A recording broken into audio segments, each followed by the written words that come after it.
Hello everyone, હું છું Bhavik Dhamecha, doctor Subhash technical campus જુનાગઢથી. લાસ્ટ આપણા વિડીયોમાં આપણે ચેપ્ટર નંબર 3 સ્ટાર્ટ કર્યું હતું, applied mechanics coplanar non concurrent ફોર્સીસમાં, જેમાં થોડા ઘણા પોઈન્ટ આપણા થિયરીના બાકી હતા, એ આપણે આજે સ્ટાર્ટ કરીશું. તો લાસ્ટ વિડીયો આપણે જે બનાવ્યો હતો સમતલીય અસંગામી બળો, એમાં આપણે મોમેન્ટ શું છે એ જોઈ ગયા, મોમેન્ટના પ્રકારો જોઈ ગયા, કપલ જોઈ ગયા, કપલની મોમેન્ટ જોઈ ગયા, કપલના ગુણધર્મો જોઈ ગયા, આર્મ ઓફ કપલ જોઈ ગયા, અને આજે આપણે બાકીના પોઈન્ટ છે એ સ્ટાર્ટ કરવાના છે.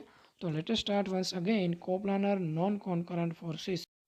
તો જેમાં આપણો આજનો ટોપિક છે કે difference between moment of force and couple, બળ ધોરણો અને કપલ વચ્ચેનો તફાવત આપણે સમજવાનો છે. Most important question. તો સ્ટાર્ટ કરીએ આપણે બળ ધોરણો અને કપલ એટલે કે બળ યુગ્મ. તો પહેલાં આપણે લાસ્ટ વિડીયોમાં યાદ કરીએ કે મોમેન્ટ આપણે જોઈ ગયા હતા કે એની વ્યાખ્યા શું હતી કે કોઈ પણ બોડી ઉપર લાગતું બળ અને તે બળની કાર્યરેખાથી કાર્યબિંદુ સુધીનું લંબ અંતર. The moment is the product of the force, applied force to the perpendicular distance between line of action of the applied force to the fixed point. તો એ આપણે મોમેન્ટ જોઈ ગયા હતા, અને એ જ વસ્તુ હતી કપલ એટલે કે બળ યુગ્મ, જેમાં આપણે જો સમજી ગયા હતા કે જેની અંદર બે બળની જરૂર પડશે, બંનેનું મૂલ્ય સરખું હોવું જોઈએ, પરંતુ એની દિશા વિરુદ્ધ હોવી જોઈએ, બંને એકબીજાને સમાંતર પણ હોવા જોઈએ, અને બંનેની કાર્યરેખા એક હોવી જોઈએ નહીં, જેને આપણે કહીશું બળ યુગ્મ એટલે કે કપલ.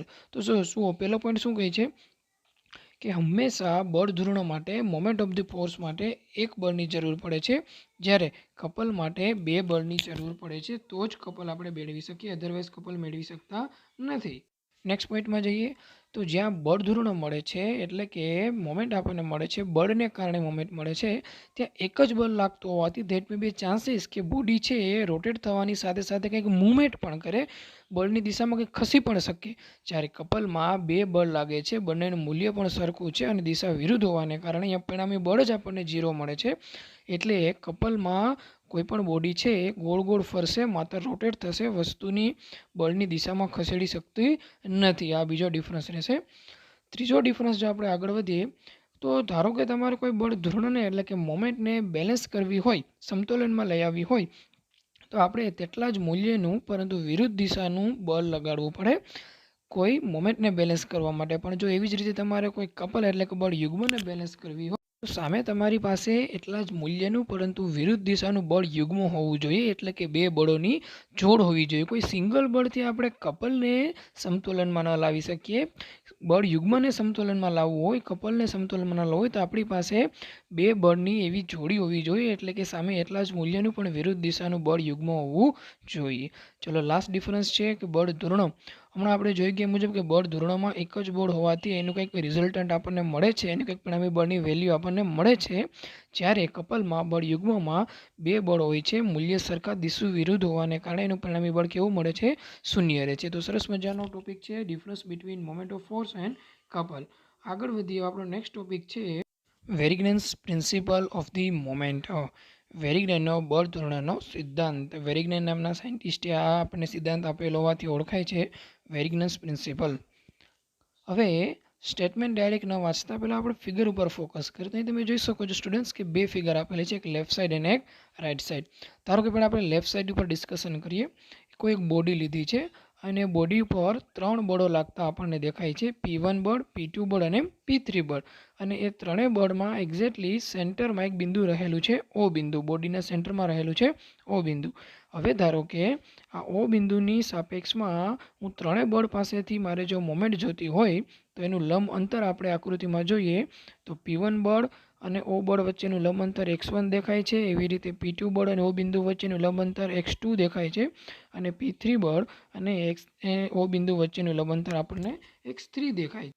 હવે જો આપણે આ ત્રણ બળને કારણે ઉત્પન્ન થતી મોમેન્ટ વિચારીએ, O બિંદુની આગળ મોમેન્ટ લઈએ, તો પહેલાં તો મોમેન્ટની વ્યાખ્યા મુજબ કે લાગતું બળ અને તે બળની કાર્યરેખાથી કાર્યબિંદુ સુધીનું લંબ અંતર.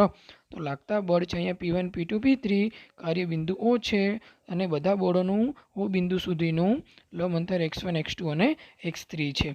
તો ત્રણ બળ તમે વિચારશો ને તો અહીંયા આપણે મોમેન્ટ છે ક્લોકવાઇઝ મળશે, કેમ કે ત્રણ બળને કારણે બોડી જે રોટેટ થશે એ ઘડિયાળની કાંટાની દિશામાં હશે, એટલે કે ક્લોકવાઇઝ મોમેન્ટ આવશે, એટલે કે પોઝિટિવ આવશે, કોઈ માઇનસ આવશે નહીં. તો આ ત્રણેય બળોને કારણે ઉત્પન્ન થતી મોમેન્ટ જો લઈએ આપણે O બિંદુ આગળ, તો મળશે મને P1x1 plus P2x2 plus P3x3.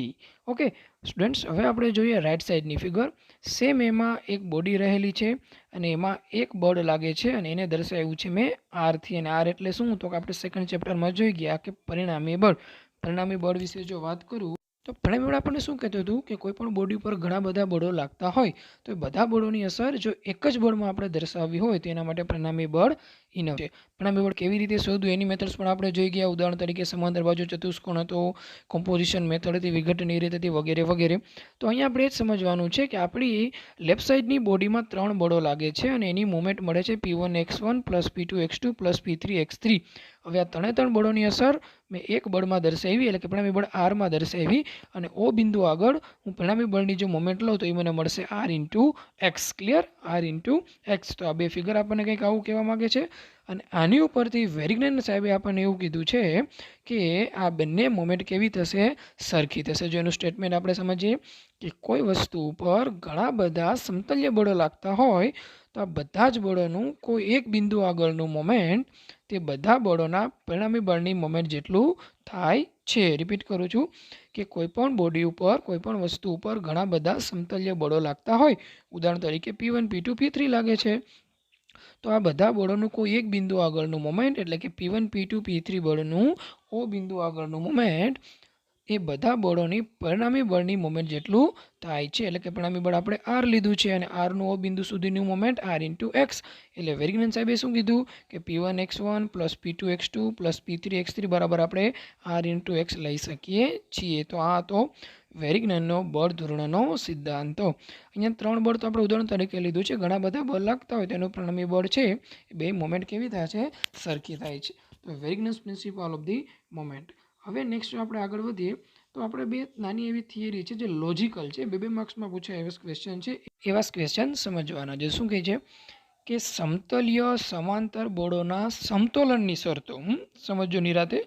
સમતલ્ય એક સમતલમાં હોય તેવા અને એમાં પણ સમાંતર હોય એકાબીજાને એવા જે બળો છે એને જો તમારે બેલેન્સ કરવા હોય, સમતોલનમાં લઈ આવવા હોય તો એની બે શરત છે મિત્રો.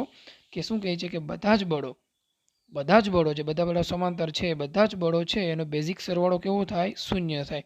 તો એ 0 થાય તો બધા બળો સમતોલનમાં રહી શકે. એટલે પહેલી કન્ડિશન કે સિગ્મા P એટલે કે summation of all the forces P એટલે બળ, એનો સરવાળો કેવો થવો જોઈએ? બેઝિક સરવાળો 0 થવો જોઈએ. અને એવી જ રીતે બીજી કન્ડિશન છે કે કોઈ પણ એક બિંદુએ બધા જ બળોની મોમેન્ટનો સરવાળો પણ કેવો થવો જોઈએ? 0 થવો જોઈએ. એટલે કે sigma M summation of all the moment must be 0. તો આ બે કન્ડિશન છે સમતલ્ય સમાંતર બળોને સમતોલનમાં રાખવા માટેની. સિગ્મા P બરાબર પણ 0 અને સિગ્મા M બરાબર પણ 0. સેમ વે હવેનો આપણો જે નેક્સ્ટ ટોપિક છે, નેક્સ્ટ થિયરી છે આના જેવી જ પણ લિટલ બિટ ડિફરન્સ. શું ડિફરન્સ છે આવું જોઈએ આપણે કે હવે આપણે બળોને સમતોલનમાં લાવવાના છે. એના માટેની શરતો જાણવી છે. પણ એ કયા બળો છે? તો કે સમતલ્ય છે અને અસમાંતર અને અસંગામી. એક સમતલમાં છે પરંતુ એકબીજાને સમાંતર પણ નથી અને એક બિંદુમાંથી પસાર થતા પણ નથી. હવે સમાંતર ના હોય અને એક બિંદુમાંથી પસાર પણ થતા ના હોય એટલે કે કંઈક ચાન્સીસ છે કે બળો કંઈક એંગલ ઉપર લાગતા હોય. અને એંગલ ઉપર લાગતા હોય તો સેકન્ડ ચેપ્ટરમાં આપણે જોઈ ગયા મુજબ કે એના આપણે વિઘટન કરવું પડે. એક હોરિઝોન્ટલ કોમ્પોનેન્ટ, એક વર્ટિકલ કોમ્પોનેન્ટ.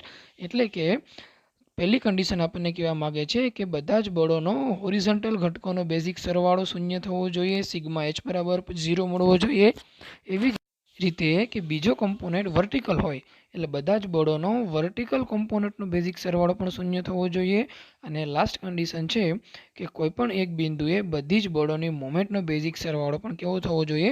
0 થવો જોઈએ. સમજવા જેવાની પહેલાં આપણે જોયું કે સમાંતર બળો હતા એટલે સિગ્મા P 0 આપણે ડાયરેક્ટ લખી શકતા હતા.